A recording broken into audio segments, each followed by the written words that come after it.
If you want to transform the way you're running over the next 12 months, this video is for you. Today we're going to share the 4 fundamental principles that will literally change the way that you run forever, if you deploy them in your training correctly. This video is going to be slightly longer than the normal videos that we do on YouTube, so I really want to urge you to pack away any distractions. Turn off notifications, silence your phone, and really dig deep into the info we are going to share today, as this will have a huge impact on your running going forward. As a team of coaches, we've got decades worth of coaching experience. We've led teams of athletes to 3 different Olympic Games. Over the last 3 years, we've had 2.2 million workouts logged on the Coach Parry training platform.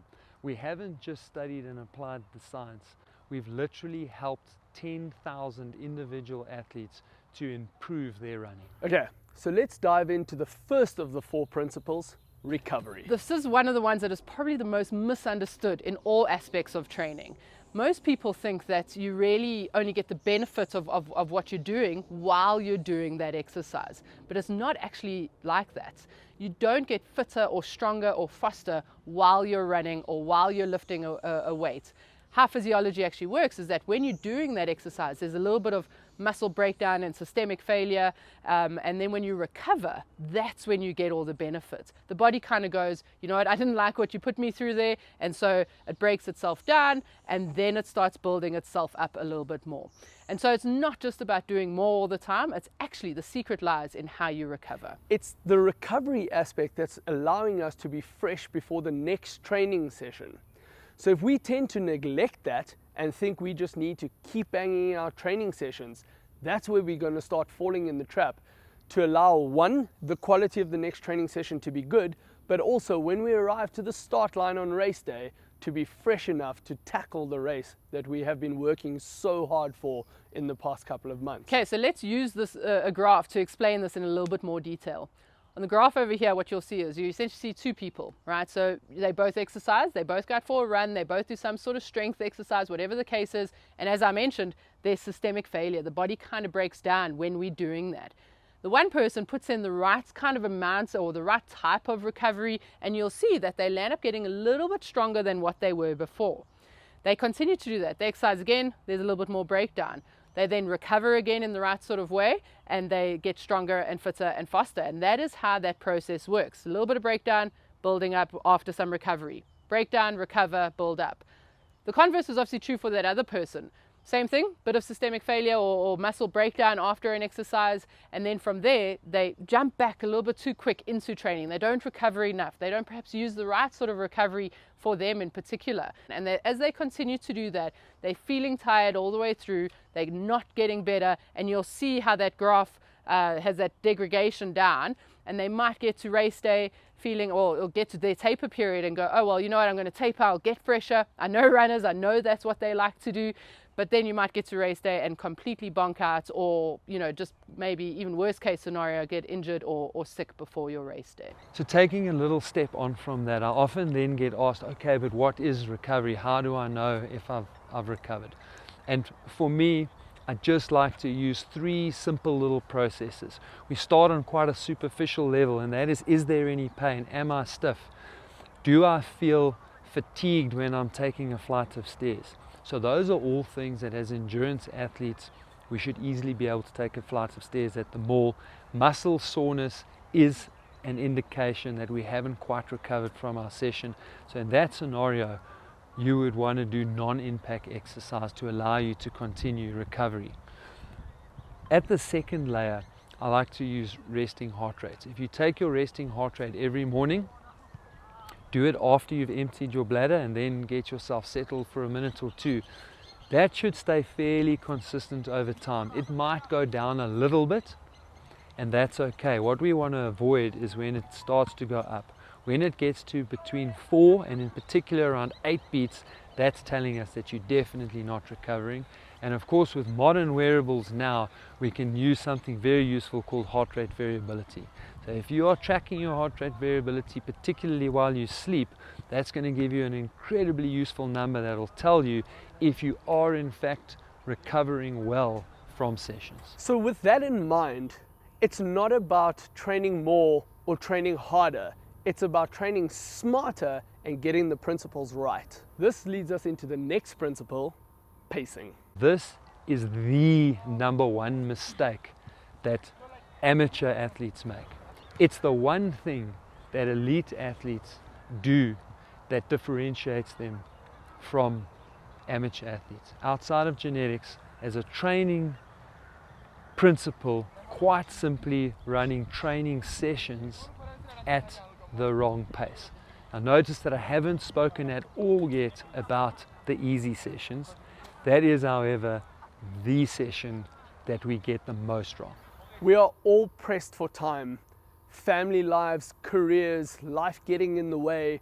It's understandable.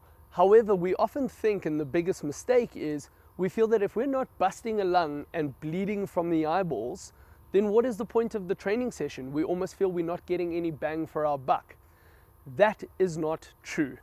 It is key to make sure that we are slowing down and running, in particular, our slow runs, or our easy runs rather, and our long runs at the correct slow pace to improve our aerobic efficiency. And that is probably the most important aspect of getting this pacing right. So why is running your training runs at the correct pace so important? So let's dive into a little bit of physiology here. Okay, so when we want to build our aerobic capacity, we essentially want to be running in the correct zone, right? When I say zone, I'm essentially just referring to the intensity that you run at.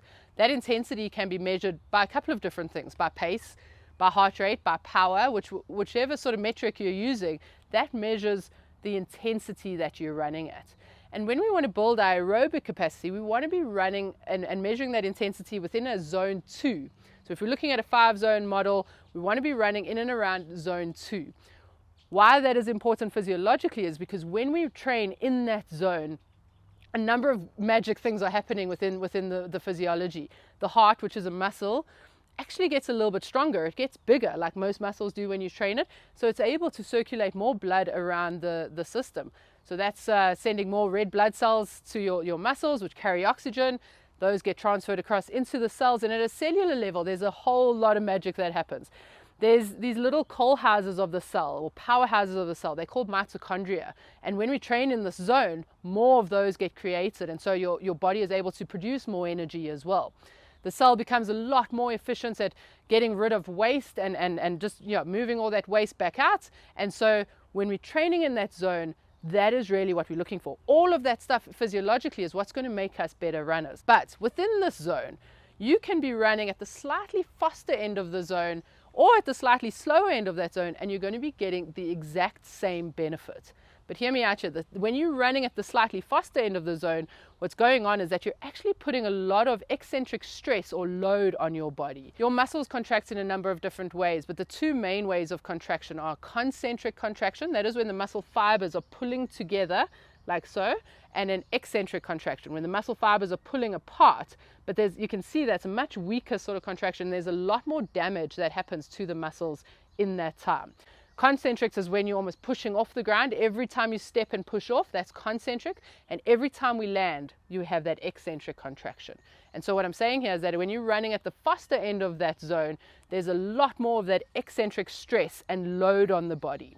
So you can run at the slightly slower end of that zone, get exactly the same benefits aerobically and physiologically as you would running at the faster end, but with a lot less cost on your body, a lot less demand and stress on your body. How do we know that intensity is correct?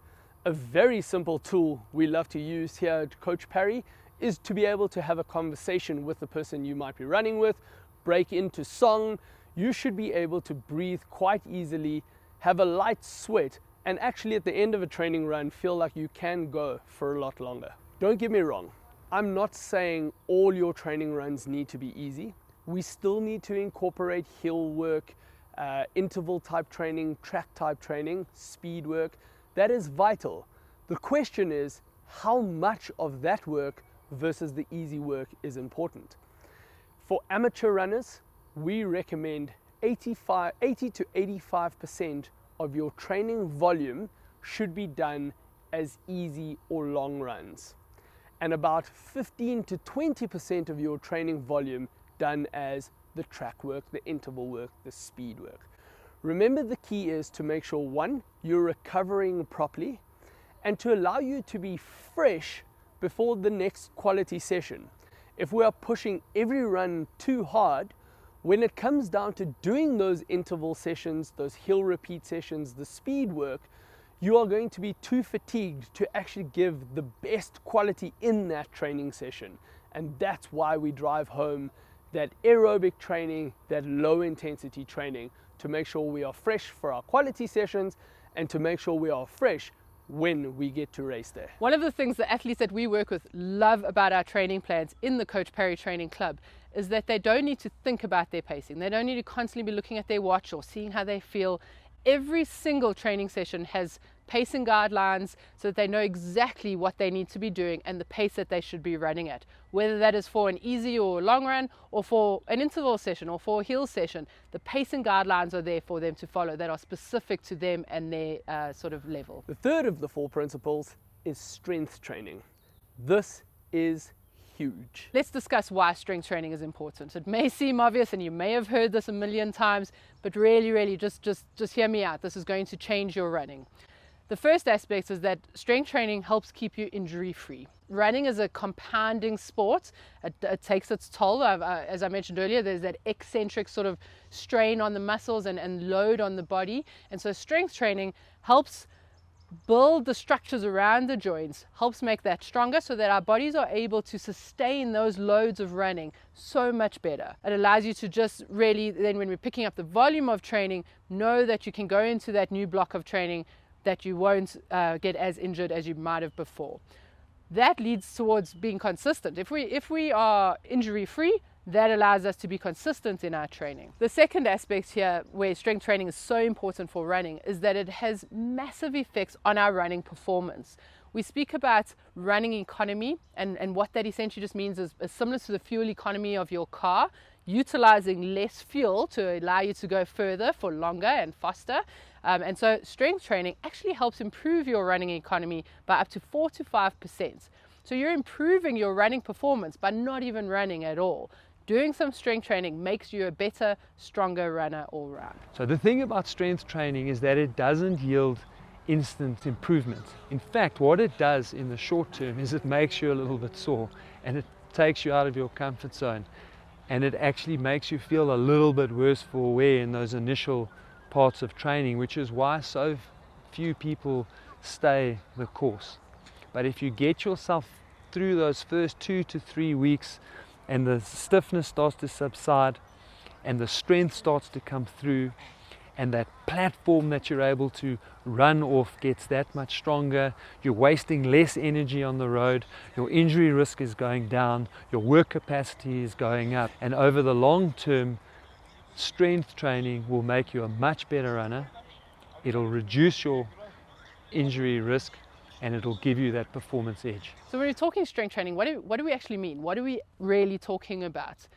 Essentially, we're talking about resistance training. Okay, so I'm not using the words weight training necessarily because I know that freaks some people out and people don't like going to the gym, but I'm talking resistance training. It's pushing your body against any form of resistance. And that could be body weight, pushing your body against its own weight as a form of resistance, weight training, so then utilizing some free weights, or even using things like resistance bands. All of those are really, really important and help you get all those benefits that I was just talking about. What are we looking at and how many times a week, and what are some of the things that you should be doing? Ideally, we want to be doing strength training at least 1 to 2 times per week, once or twice a week. That is really where you are going to start seeing the benefits in your running, and of course being consistent with that. In the initial stages, we are really talking about getting you physically stronger. So we're talking about getting you stronger in your prime movers, your big muscle groups, your glutes, your quads, your hamstrings, your running muscles. But once we start to get stronger, it also becomes equally important to improve mobility and to strengthen all the intrinsic muscles around the hips, lower abdominals, lower back and the ankles, because that's what's going to create a much more stable platform for you to perform off. Of course, once I start talking about mobility and the intrinsic muscles, immediately I get asked, what about yoga and Pilates? And these are excellent complementary forms of strength training. So they will go a long way to helping you improve your running and your running form, but it's important that you do those in conjunction with some more traditional forms of strength training like leg presses, lunges, split squats, side lunges, step ups and so on. One of the aspects of strength training that people don't speak about enough, in my opinion, is the technique. You can go and download a whole bunch of exercises that I've just told you that work on your quads and your hamstrings and your glutes, but it's not about the what that you're doing. It's the how that you do it that is so important. If you're not doing it in the correct way, you might not be activating the correct muscles. You're not going to be getting the benefit that you need. And if we want to invest in doing some strength training, you really want to be doing it properly. Think about it this way. If you go to the golf course and you swing your club and you think you've got this beautiful technique, but then you watch yourself do it and you realize that you don't quite look like some of the guys on the PGA, you might think that you're doing a strength exercise that is specific for runners in the right sort of way, but it perhaps isn't. And so having someone able to look at your technique and watch how you're doing things is so vital, just to give you those cues to make sure that you're doing things in the right way that is going to be most beneficial for your running, because that is really why we're doing all the strength training. Here at Coach Parry, we live stream 7 strength sessions every week to help you get the strength training that's beneficial to you to make you stronger and avoid injury. These are not your usual run-of-the-mill strength classes that you might see online where the instructors are giving a class and can't see what you're doing in the background. The technology we use on the Coach Parry app allows our instructors to see you and give you real-time feedback on what you're doing in the session. I might call you out on something and say, hey Joe, stand with your feet a little bit wider, pull your shoulders back, along those lines, to really make sure that we can hone in on that technique that we've mentioned. So if you're someone who really wants to improve your running, you might be wondering how you can implement all the tactics and strategies that we've shown you today quickly and easily into your training. So before we jump into the 4th principle, let me just tell you a little bit more about the Coach Parry Training Club. So what I want to do is go over exactly what you get access to when you join the Coach Parry Training Club and how it can help you. And if it's right for you, then I want you to get it. And if it's not right for you, we don't want you to get it. All right, so here's what you get. You get access to our entire library of training plans. We've got plans for all abilities across so many different distances, from couch to 5K, all the way up through to 100 milers, and including multi-day stage races.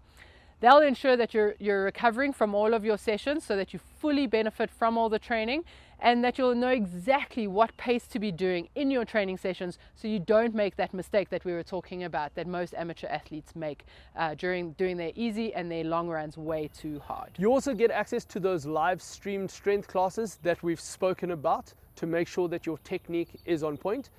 And then we do actually record those sessions. For any sessions that you may have missed or are unable to make, you will be able to catch up and watch those later at a time more convenient for you. We also host a weekly live group coaching call so that you can get a bit of FaceTime with one of the coaches on a regular basis if you want to ask any specific questions and get the help that you need. You'll also get unlimited access to our coaches in our forums and access to our Coach Parry community of thousands of runners from all around the world who are on the same journey as you to help keep you motivated throughout this process. We'd love to help you take your running to the next level. So click on the link on the screen right now or head over to coachparry.com/join. That's coachparry.com/join. All right, let's get on to the 4th principle, which is consistency. Most coaches will tell you that that consistency is the most important aspect to improving your training or your running.